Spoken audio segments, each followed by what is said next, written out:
Back to news. Praja Rajyam party అధినేత చిరంజీవి తన సన్నిహితులకు ఆసక్తికరమైన రీతిలో రాజకీయ పాఠాలు బోధిస్తున్నారు.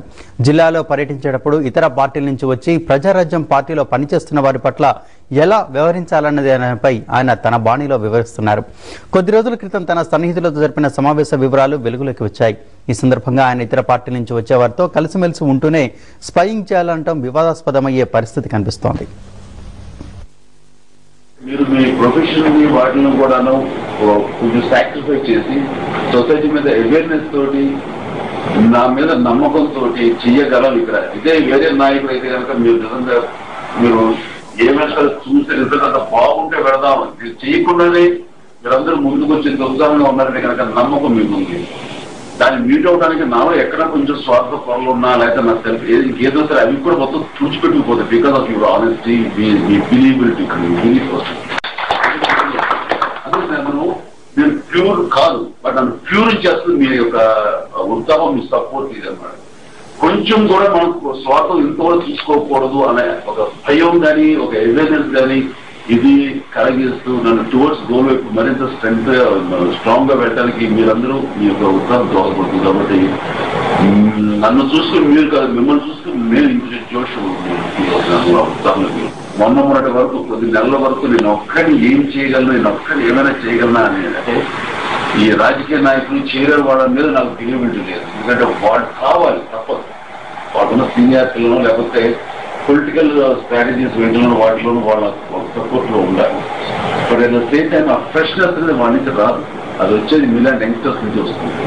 బట్ వాళ్ళ ప్రమేయం కావాలి, ఆయా జిల్లాల్లో వాళ్ళ ఎగ్జిస్టెన్స్ కానీ వాళ్ళ యొక్క స్ట్రాటజీలు కావాలి. At the same time me freshness కావాలి. కాంబినేషన్ ఆఫ్ దీస్ థింగ్స్ ఒకసారి వెలుగులో నాకు కాబట్టి మీ ప్రాంతాలకు వెళ్ళినప్పుడు వాళ్ళ మీద ప్రెషర్స్ అలాగే మీ మీద ప్రెషర్స్ వస్తుంటాయి. ఏమొచ్చినా సరే కొంచెం నా క్లాస్ని అడాప్ట్ చేసుకుంటా, అన్ని అలా తీసుకెళ్ళి అలాగేనండి ఓకే తప్పకుండా అంటాం. మనలో ఎవరైతే మీకు రోజు కాంటాక్ట్ లో ఉంటారో వాళ్ళతో విషయాలు చెప్పకూడదు, కంప్లైంట్ గా చెప్పకూడదు, కన్స్ట్రక్టివ్ గా తప్పు జరిగింది చెప్పాలి. కొంతమంది అన్ని చెప్పేసుకుంటే మనం రిలీవ్ అయిపోతాం. ఒకటి, రెండు అవసరం మొత్తం మీద బయట పాటు చేసేస్తాం. ఈ రెండు చేయకూడదు. ఇది చెప్పడం ఏంటి ఉపయోగం? వాళ్ళు ఏం చేయలేదు కదా అక్కడి నుంచి. మనం సర్దుకుందాం, మ్యాక్సిమం మనం సర్దుకుంటూ మనం సర్దుబాటు చేసుకుందాం. విమెన్ ఉన్నారు, వాళ్ళు చక్కగా అన్నయ్యగా మాట్లాడుతూ లేదు అన్నయ్య గారు అంటున్నాం, ఇంకోరంటే మొత్తం డ్రాప్ అయితే లేదు మా అన్నయ్య గారు మాట్లాడుతుంది. అట్లాగా మీరు కూడా అలా కాదండి. ఇట్లా సమయం పాటిస్తూ వాళ్ళ చేత ప్లీజంగా ఉంటూ వాళ్ళ దగ్గరే ఉంటూ వాళ్ళతో పాటు పనిచేస్తాం ఫీలింగ్ ఇచ్చి వాళ్ళ మీదుగా వాళ్ళతో పాటు పనిచేస్తాం ఫీలింగ్ మీరు ఇవ్వగలిగితే కనుక వాళ్ళు మిమ్మల్ని కాన్ఫిడెన్స్ తీసుకుంటారు. అండ్ అక్కడ కూడా మన వల్ల కాని ఉంటే మాత్రం ఖచ్చితంగా ఇన్ఫార్మ్ చేసి పరిస్థితి వర్స్ట్ అయిపోతుంది అని చెప్పాలి. అంటే ఒక రకంగా స్పైస్ అందరూ కూడా ఆనుకోవచ్చు ఏజెంట్స్. అలాగే వాళ్ళకి అనుభవం వచ్చింది అనుకోండి, మళ్ళీ అది ప్రమాదం. వాళ్ళు ఏంటంటే ఇంకొక పని చేస్తారు పాలిటిక్స్. నేను ఈ మధ్య గ్రహించింది, నా దగ్గర చాలా నమ్మకంలో ఉన్నవాడు ఒక నాయకుడి స్టాఫ్ కూడా ఎప్పుడు ఎన్ని డబ్బులు పెట్టినా సరే ముట్లో ముట్టుకోదు.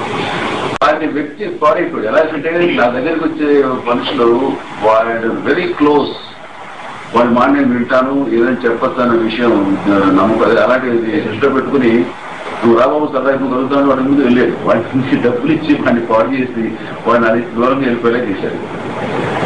తెలుస్తుంది కదా, అంటే బ్రైట్ చేసేస్తారు, మిమ్మల్ని అందరినీ పొల్యూట్ చేస్తారు. ఇది ఆనెస్టీని వాళ్ళు నిజంగానే బ్రేక్ చేస్తారు. సో అలాంటి విషయాలు చేస్తే మీకు తృప్తి లేకుండా పోతుంది. సో మనం కూడా మనం వాటిలో అయిపోతాం, అదే దూరంలో కొట్టుకుపోతుంది. మనకి ఏం మనం నేర్చుకోవాలి.